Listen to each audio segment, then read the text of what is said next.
நடனம், நடிப்பு மற்றும் இயக்கம் என தனது ஒவ்வொரு அசைவிலும் வெற்றியை கண்டு வரும் பிரபுதேவா தயாரிப்பாளராக உருவெடுக்க உள்ளார்.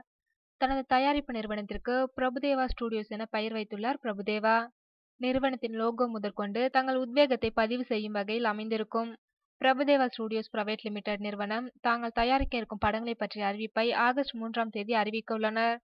சர்வதேச தரத்தில் கதையம்சம் உள்ள திரைப்படங்களை பிரபுதேவா ஸ்டுடியோஸ் தயாரிக்க திட்டமிட்டுள்ளது. தமிழ் மட்டுமில்லாது மற்ற மொழி திரைப்படங்களையும் தயாரிக்க திட்டமிட்டுள்ளோம். தமிழ் திரையுலகில் திறமைக்கு பஞ்சமே இல்லை. தேர்ந்த அனுபவம் உடைய பலரை கொண்டிருக்கிறது தமிழ் திரையுலகம். திறன் வாய்ந்த கலைஞர்கள், படைப்பாளிகள் மொழி, பிராந்தியம் என குறுகிய வட்டத்தில் சிக்கிக் கொள்ளக்கூடாது. அவர்கள் நாடெங்கும் சென்று தங்களது திறமையை வெளிக்காட்ட வேண்டும். நல்ல படைப்பாளிகளை தேர்ந்தெடுத்து வெவ்வேறு இடங்களுக்கு இட்டு செல்வதில் முனைப்பாக செயல்படும் பிரபுதேவா ஸ்டுடியோஸ் என கூறுகிறார் பன்முகம் கொண்ட பிரபுதேவா.